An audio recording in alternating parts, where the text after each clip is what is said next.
गश्त की ड्यूटियां देते, हमने इतने देर से काम करते हुए हमें अरे छोटी बच्ची हमें ऑन पे क्यों, हमारे बच्चे कैसे पालेंगे? अरे कोई बात नहीं, हमें 4,000 से क्यों, हमें 4,000 भी नहीं मिला। लारे तो नहीं लगाया आपने इन सब लोगों? वो आज अगर लारे लगाने वाली बात होती तो इतने जनता मेरे साथ आज ट्रस्ट है आप पे? आप पूछ लीजिए ना, ये आपके सामने पूछेंगे क्या, क्यों आप इनके साथ है? इनके साथ है तो ये हमारे साथ है, ठीक है। जो सही काम करेगा तो उनका साथ देना हमने, जो गलत करेगा उसको क्यों दें हम साथ। भरोसा है इन? बिल्कुल बिल्कुल भरोसा है। तो भरोसा कहीं तोड़ तो नहीं जाएंगे आप इनका? अगर हम मेरी बात हम कोर्ट की लड़ाई नहीं लड़ेंगे, हम सड़कों पे भी आना पड़ेगा, हम सड़कों में बैठेंगे 24 आवर्स। बताए, आप अपनी स्पीच में आजाद साहब को निशाना बना रहे थे, उन्होंने कुछ नहीं किया, वो क्या करते? वो तो अभी इलेक्टेड भी नहीं है ना। तो हम क्या इलेक्टेड है? तो आप क्या कर रहे हैं? तो आप देख ही रहे हैं क्या करेंगे? आप देख ही रहे हैं, प्रोटेस्ट ही तो कर रहे हैं। तो नहीं हल नहीं होता है, अगर हल नहीं होता है मसला क्या करेंगे? मैटर तो वैसे भी समझो, जो बात की इन्होंने ये पूरा करो। कोई अनपेड कोई पेड, अगर रखना तो सबको बराबर रखो। एसपीएम को दे दो और मेमोरी को दे दो, कोई पेड है कोई अनपेड है। हमारा नेता कैसा हो, हमारा नेता कैसा हो। We want justice. We want justice. We want justice. We want justice. We want justice. We want justice. We want justice. We want justice. We want Jammu Kashmir अपनी पार्टी जिंदाबाद जिंदाबाद। अपना हक छीन करेंगे, अपना हक छीन करेंगे, अपना हक छीन करेंगे, अपना हक छीन करेंगे। इस बार 50 बार ये उनके लिए नारा जाएगा, इस बार, इस बार, इस बार, इस बार हिंदू मुसलमान एकता जिंदाबाद जिंदाबाद। अब की बारी, अब की बारी, आज आई बारी, 70 साल के बाद आई बारी। एकता बीडीसी एक्सप्लोज एकता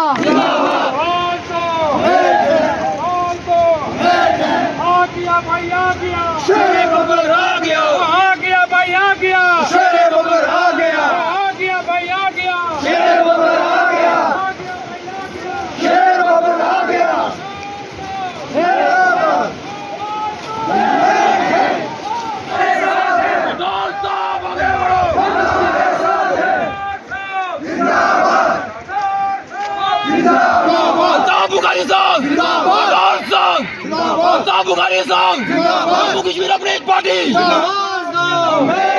हमारा नेता कैसा हो, कैसा हो, हमारा नेता कैसा हो।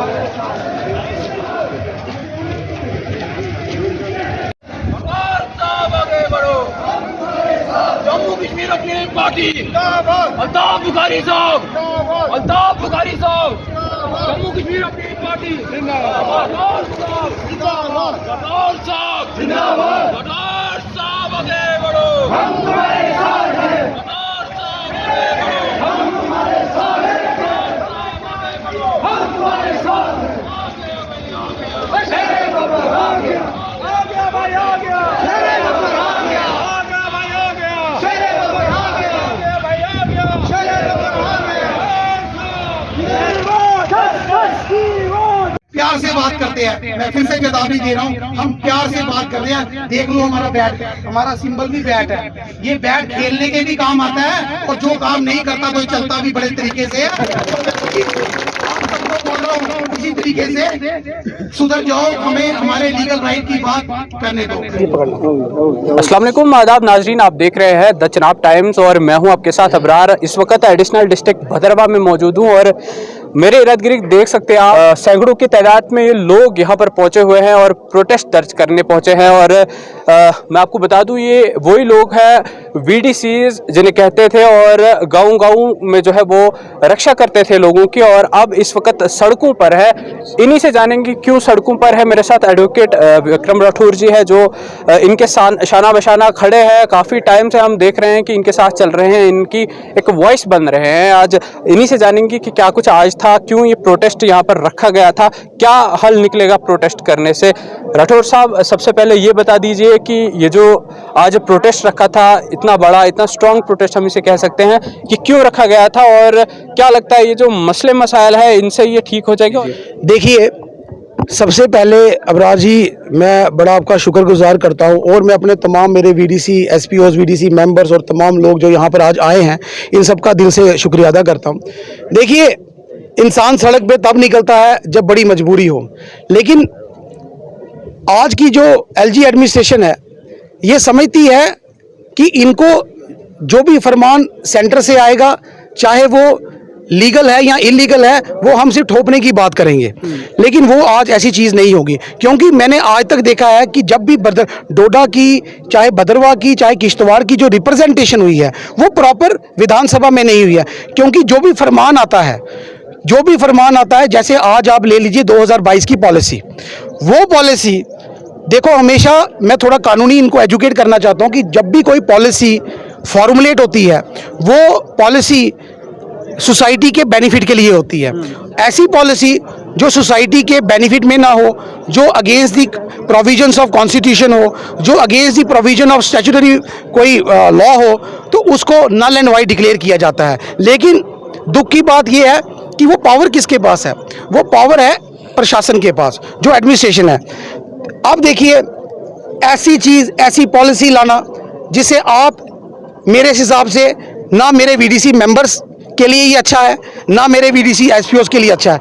एटलीस्ट जब बिफोर फॉर्मुलेटिंग दिस पॉलिसी आपको इन लोगों को भी कॉन्फिडेंस में लेना चाहिए था, क्योंकि ये स्पेसिफिक पॉलिसी वीडीसी एसपीओस और वीडीसी मेंबर्स के लिए थी। आपको इनके लिए लेना। आज मेरे कुछ अनपेड मेंबर्स भी बैठे हुए हैं यहाँ पर, अनपेड, जिन्होंने लगातार ड्यूटी की, इनको तो आज बेचारों को कोई पूछ भी नहीं रहा। ये अनपेड, ये वीडीसी यहाँ बैठे हुए हैं, इनके भी तादाद में काफ़ी लोग आए हैं। मेरा कहने का मतलब ये है कि आप देखिए ना, आज हम जाएं तो जाएं कहाँ? एक तरीके से हमें बोला जाता है कि अपनी लड़ाई कोर्ट ऑफ जस्टिस में कीजिए। हम लोग before going to the court and before formulating this policy, there was a statement which was made by the ex-minister of BJP at Machel. He has specifically stated, इन्होंने specifically बोला, मैं माता रानी के चरणों में बैठा हूं, जो यहां से बात निकलेगी सच निकलेगी। मैं भी उन्हीं से रिक्वेस्ट करता हूं कि भाई साहब, आपने इतनी पवित्र स्थान से जो स्टेटमेंट दी है कि ये एसपीओस को घबराने की ज़रूरत नहीं है, इनको बेल्ट नंबर लगा है, ये बड़ी देर से इनको ड्यूटीज़ कर रहे हैं, थानों में ड्यूटीज़ कर रहे हैं, पेट्रोलिंग कर रहे हैं, लाइन में ड्यूटी कर रहे हैं, तो आज जो सारी बात है, आज अपने उस जुबान पे जो आपने उस पवित्र स्थान में रखी थी, उस पे आप क्यों नहीं उतर रहे हो? उसको आप in its true spirit and manner क्यों नहीं इंप्लीमेंट कर रहे हो? हमें क्या जरूरत थी इतना प्रोटेस्ट करने की? हमें क्या जरूरत थी इतना हाई कोर्ट जाने की? आपने, चलो हम हाई कोर्ट भी गए अपने हक के लिए कानून में। मुझे बता दीजिए, आप ये जो सभी लोग, इतने लोग अभी आपके साथ है, क्या इनका इशू आप जो है वो हल करेंगे? कैसे करेंगे? क्या सड़कों पे आकर जो है वो हल होगा ये इशू? देखिए, ऐसा नहीं है कि सड़कों पे, अबरार जी, तो कैसे करेंगे बताइए? कहीं लारे तो नहीं लगाया आपने इन सब लोगों? वो आज अगर लारे लगाने वाली बात होती तो इतने जनता मेरे साथ आज ट्रस्ट है आप पे? आप पूछ लीजिए ना, ये आपके सामने पूछेंगे क्या, क्यों आप इनके साथ है? इनके साथ है तो ये हमारे साथ है, ठीक है। जो सही काम करेगा तो उनका साथ देना हमने, जो गलत करेगा उसको क्यों दें हम साथ? भरोसा है इन? भरोसा है, बिल्कुल बिल्कुल भरोसा है। तो भरोसा कहीं तोड़ तो नहीं जाएंगे आप इनका? अगर हम, मेरी बात सुनिए, हम वो नहीं है, मचेल में कोई बयान, नीचे कोई बयान। विक्रम राठौर जब चला था इनके साथ, इनको सब पता है। मैं आरएसपुरा भी गया, मैं चिराला भी गया, मैं जोड़ा भी। जब मैंने फर्स्ट टाइम इनकी मीटिंग की थी एसपीओस भाइयों की, तब मेरे साथ यही कोई 10 में लोग थे, 10 और 10 और 11 लोग, वो नहीं था। ये मेरा एक लीगल मैटर है। वंस द मैटर, मेरा सबसे बड़ा जो ग्रेव कंसर्न है, once the legal matter is pending before the honourable high court, इनको किस कानून ने ये लिखा है कि आप इनको एफिडेविट देने पे मजबूर कीजिए? एफिडेविट के बारे में क्लियर कर दो हमारे। देखिए, आप मुझे बताइए, इतने नर्वस हैं, ये बोल रहे हैं हरास हो रहे हैं, ये बोलते हैं हरास हो रहे हैं। अगर मैटर हाई कोर्ट में डिवीजन बेंच में पेंडिंग है, जो एक हाईएस्ट कोर्ट ऑफ अपील है, विक्रम राठौर क्या है, वो एक हाईएस्ट कोर्ट ऑफ अपील है, उस पर तो विश्वास रखो। उस पर अगर मैटर पेंडिंग है, एक तरीके से आप उसी स्कीम में इनको आपने 18,000 से 4500 लाया, उसी स्कीम में आप 4,000 रुपया वीडीसी मेंबर्स को दे रहे हैं। फिर से कहता हूं वीडीसी मेंबर्स के हम खिलाफ नहीं है, 4000 रुपया मिल रहा है, हम जश्न उनके साथ मनाएंगे, लेकिन शाना बशाना वीडीसी मेंबर्स को भी ये बोलना रखना चाहिए कि मेरे एसपीओ भाइयों के साथ भी वो चले, ताकि इनको भी जस्टिस प्रवेल हो इनके डोर स्टेप से। दूसरी बात मैं आपको अबरार जी ये क्लियर कर देना चाहता हूं कि आप खुद सोचिए कि एक तरीके से एफिडेविट देने का क्या मतलब है। एफिडेविट हम क्यों दें? एफिडेविट में क्या मांगा गया? एफिडेविट में ये लोग लिखते कंटेंट्स लिखते हैं कि आप सारे वॉलंटियर हो। अरे यार, ये वॉलंटियर क्यों volunteer what you mean by volunteer अपनी मर्जी से आप ये, तो इसका मतलब वॉलंटियर मीनिंग देयर बाय, कल आप इनको बोलोगे 4000 तो ये 4000 किसने आगे, क्या उसमें कहीं लिखा है क्लॉज कि कुछ आगे लिखा है? या इससे और मैं एडिशनली बात करता हूं, क्या 2022 की स्कीम में, मैं इन्हीं की बात करता हूं, 2022 की स्कीम में कहीं लिखा है कि आपको एफिडेविट देना है? नहीं तो फिर क्यों ना वहां लिखा है, फिर ये क्यों? तो एक मैटर जो स्कीम ऑलरेडी पेंडिंग है हाई कोर्ट डिवीजन बेंच में, आप लोग जो मैटर अभी उसमें फाइनल वर्डिक्ट आना है, फाइनल जजमेंट प्रोनाउंस होनी है, आप उसके साथ पहले ही अगर छेड़ाखानी करेंगे तो आपको क्या लगता है वहां पर हाई कोर्ट के पास क्या रहेगा? कल अगर ये लोग वहां पर जाके एफिडेविट देते हैं तो इसका मतलब ये हुआ ना कि इन्होंने हाई कोर्ट में वहां पर झूठा एफिडेविट दे रहा है। क्या इनको दोनों तरफ से नहीं जीने देते? आप ही यहां से गए, आप ही ने बोला, आप ही ने 2019 में बोला कि हम इनको डिस्टर्ब नहीं करेंगे, कि इनकी सैलरी इन्हीं की है। उसके बाद इन्हीं के एक्स मिनिस्टर ने बोला कि हम यहाँ माता रानी के दरबार में बैठा हूँ, ये एसपीओज वो एसपीओज नहीं है, ये बड़ी देर अब जो 2022 की स्कीम में एसपीओज आएंगे ये नहीं आएंगे, और इसमें वो एसपीओज आएंगे, 3-3 एसपीओ हर गाँव से होंगे, उसकी रिक्रूटमेंट होगी, सब कुछ होगा। जो वीडीसी अनपेड थे, ये स्कीम उनके लिए लाई है, वीडीजी इनके लिए नहीं है। मुझे बताइए, आप अपनी स्पीच में आज़ाद साहब को निशाना बना रहे थे, उन्होंने कुछ नहीं किया, वो क्या करते? वो तो अभी इलेक्टेड भी नहीं है ना। तो हम क्या इलेक्टेड हैं? तो आप क्या कर रहे हैं? तो आप देख ही रहे हैं। क्या करेंगे? आप देख ही रहे हैं। प्रोटेस्ट ही तो कर रहे हैं ना। एक मिनट सर, एक मिनट। आप कह रहे हैं प्रोटेस्ट कर रहे हैं, ऐसा नहीं है। आप मुझे बताइए, कौन सुन रहा है? हम एडीसी साहब के पास आए हैं, क्या what is the right procedure? Right procedure यही होता है कि आप अपनी एडमिनिस्ट्रेशन के पास हैं। आप क्या चाहते हो कि हम यहाँ पर पुतले यहाँ जलाएं? अगर कल हम यहाँ पुतला जलाते हैं, यही मेरे भाई, तो नहीं हल नहीं होता है। अगर हल नहीं होता है मसला, क्या करेंगे? मैटर तो वैसे भी सब जुडाइज है ना, हम सुप्रीम कोर्ट तक जाएंगे। इसमें कौन सा हमने कोई, इनकी फाइट लीगली भी हो रही है, इनकी फाइट पॉलिटिकली भी हो रही है, इनको घबराने की जरूरत नहीं है। इसमें आपको भी समझना पड़ेगा कि हम, अब आपने आजाद साहब की बात की कि आजाद साहब, आपने कहा वो इलेक्टेड नहीं है, हम भी इलेक्टेड नहीं है, लेकिन हम वो नहीं है ना हेलीकॉप्टर से आएंगे। कितने बंदे वहां खड़े हुए हैं? हर सर वहां पर 10 हुए हैं, 15 हुए हैं, हम वो लड़के बंदे नहीं है।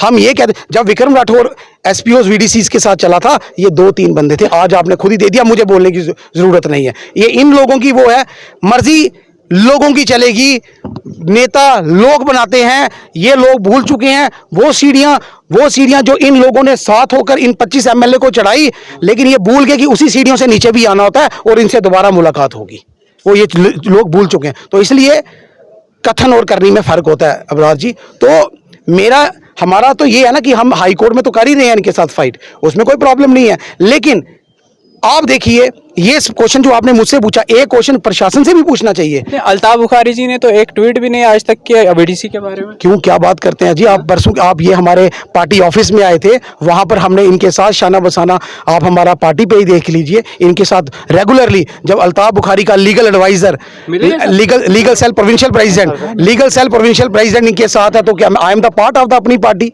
इसमें कोई दो राय तो नहीं है। If I am the part of the Apni party, तो वो चाहे अल्ताफ साहब हो, चाहे कोई भी हो, अगर एक मेंबर भी हमारा आगे मिलता है, that is a part of party. Sorry, तो आप क्या चाहते हैं? आजाद साहब भी आगे आए? आना चाहिए, मैं तो कहना तो सबको आना चाहिए, इनकी बात रखनी चाहिए। लेकिन ये किसके पास नहीं गए? ये सबके पास गए। इन्होंने एनसी के पास भी गए, ये पीडीपी के पास भी गए, कोई आगे नहीं आया, किसी ने साथ नहीं दिया। एक लीडर हमारे साथ। आप मुझे बताइए ना, आज ये किसी के अपने हक हकूक की बात करते हैं, बोल देते हैं कि आज आप पर पीएसए लगा देंगे, आपके ऊपर ये कर दें। लोग तबका डरता है सर, देखिए लोग तबका डरता है। तो इसलिए मेरी एक रिक्वेस्ट रहेगी एलजी प्रशासन से भी कि सर, ये भी आपके अपने शहरी हैं। और उन एलजी एडमिनिस्ट्रेशन को भी बोलता हूँ, ये कोई स्ट्रेंजर नहीं है, ये कोई एलियन नहीं है। आप एक सेक्शन ऑफ सोसाइटी को खुश करेंगे, दूसरी सेक्शन ऑफ सोसाइटी को अगर आप बर्बाद करेंगे तो इसे it is great loss to the public at large. चलिए बहुत शुक्रिया बात करने के लिए विक्रम राठौर सर जी। जो वादा किए इन्होंने ये पूरा करो, कोई अनपेड कोई पेड, अगर रखना तो सबको बराबर रखो, एसपीएम को दे दो और मेमोरी को दे दो, कोई पेड है कोई अनपेड है। 1600 डिस्ट्रिक्ट डोडा में कमेटियां हैं जिनको अभी अनपेड है, तो उनका क्या हाल है सर? ये तो इन्होंने करना चाहिए जो वादा किया है। ठीक है, पे के बिना काम कर रहे हैं सर। हमारे बच्चों के हालात देखो, कैसे बच्चों को पढ़ाएंगे। देखो बच्चों के हालात के देखो क्या हो रहा है क्या नहीं हो रहा है। बोलते हैं सबके साथ विकास और सबके साथ, हमारे साथ तो कोई भी साथ नहीं है। हम तो देखो पहले थे हम मिलिटेंसी के शिकार, अब तो हमें कोई भी अन्याय हो रहा है हमारे साथ और हमें इंसाफ ही नहीं मिल रहा है। ये कैसा रूल है? एक भेड़ू की 2 खाल निकाल रहे हैं, जो डिप्टियाँ देते हैं उनको पे मिलती है और हमें नहीं मिलती है। क्यों? हम खाने नहीं खाते? अब हमारे बच्चों की हालात देखो, देखो हमारे बच्चों की हालात देखो। और डिप्टियाँ देंगे और 12-12 घंटे डिप्टियाँ देते थे, हमें 2002 से कुछ तक नहीं मिला। क्यों नहीं मिला? क्यों? हम भारतीय नागरिक नहीं है? हमारे साथ क्यों अन्याय हो रहा है? क्यों हो रहा है अन्याय हमारे साथ? हमारे बच्चों की हालत देखो, 15-15 और 18-18 साल की लड़कियां हुई हैं। हमने डिप्टियां देनी, जहां फोर्स लेट पहुंचती है हम पोलिंग स्टेशन पे डिप्टियां देते हैं और 15 अगस्त की डिप्टियां देते हैं। हमने इतने देर से काम करते हुए हमें देखो छोटी बच्ची, हमें हम पे क्यों? हमारे बच्चे कैसे पालेंगे? अरे कोई बात नहीं, हमें 4000 से क्या? हमें 4000 भी नहीं मिला। हमें बोलते शर्म आनी चाहिए गवर्नमेंट को। तो गवर्नमेंट बड़े बड़े वादे करती है और दावे करती है, गवर्नमेंट को शर्म आनी चाहिए कि एक छोटी सी बच्ची जो है वो रो रही है और शर्म आनी चाहिए। अबरार जी मेरे को एक पॉइंट है, आए आप इनके साथ आए। अबरार जी मैं एक चीज बताता हूँ, पॉलिसी में इस पॉलिसी को, एक पॉलिसी मैंने आपको रिपीटेडली बोली है, बेनिफिट होता है, बेनिफिशियल के लिए आती है। आज मेरे 2 एसपीओ, एक एसपीओ ने वहां पर खुदकुशी कर दी है सांबा में। सर क्या ये रिजल्ट है? खुदकुशी, सुसाइड कर दिया। कुछ मतलब और 2 डिप्रेशन में है, they are about to die. और सर उन्होंने लोन लिए ही सैलरी पर, सैलरी। अब आप मुझे बताइए वो कहाँ जाएंगे? कोई नहीं उतरेगा। क्यों नहीं उतरेगा? मैंने इनको बोला है इरिस्पेक्टिव, हमें उसका लालच नहीं है। परसों मुझे इनकम सर्टिफिकेट दिया, परसों की बात है, आ जाइए आप निकाल लीजिए। परसों की बात है। लड़के की एडमिशन करनी थी हायर सेकेंडरी में, मैंने तहसीलदार साहब से इनकम सर्टिफिकेट लिया। कहता इनकम कितनी? मैंने कहा सर मैं वीडीसी एसपीओ था लेकिन वो डिस्प्यूट है, अभी हम एसपीओ ने रखे। कहता कोर्ट का फाइनल डिसीजन आया। मैंने कहा नहीं, फाइनल नहीं आया। तो उसने कहा आपकी सैलरी 18,000 ही लिखूंगा मैं। और उस हिसाब से जनाब मेरी इनकम 2.5 लाख रुपए के करीब बनी है, जिससे मेरे बच्चे को बेनिफिट नहीं मिलेगा। ना तो उसको नौकरी में बेनिफिट मिलेगा और ना ही उसे स्कॉलरशिप में बेनिफिट मिलेगा। नंबर 2, जो इन्होंने एफिडेविट लिया मेंबर भाइयों से और एसपीओ से मांग रहे हैं, मैं एडवोकेट साहब इधर इनसे क्लियर करवाना चाहता हूं, क्या वॉलंटियर किसी सैलरी का हकदार होता है ऑनरेरियम का? एडवोकेट साहब बोलिए, क्योंकि वही मेंबरों का मसला पहले भी वॉलंटियर था, इस वक्त भी वो वॉलंटियर है। क्या वो 4000 इनको सैलरी मिल रही है? मैंने कंफर्म किया वो कोई सैलरी नहीं है, वो आर्म्स एंड एम्युनिशन की देख रेख के लिए पैसा मिल रहा है, वो कोई सैलरी, ये धोखा है, ये बिल्कुल धोखा है। ये 100 साल भी सर्विस करेंगे 4000 से ऊपर नहीं आएंगे, बल्कि इससे भी डिनर कर देंगे, उनका कोई कुछ नहीं बिगाड़ सकता। इसलिए ये सैलरी नहीं, ये धोखा है सर। इसलिए मेरी फिर से रिक्वेस्ट है, मैं वीडीसी मेंबर्स को भी बोलता हूं, हमारी इस लड़ाई में आप शाना बशाना हमारे साथ चलें। आप देखिए आपका भी ये जो 4000 है, हम खुश नहीं हैं। आपकी भी सैलरी या इनके इक्वल की जाए, 18,000 पे लिया जाए, या एटलीस्ट आपको 12,000। 3 ग्रुप नहीं है, 3 आपकी ग्रुप को मिलती है, दूसरे को नहीं मिलती है, अनपेड। मैं कहता हूं आप खुद बोलते हो कि इक्वल ट्रीटमेंट।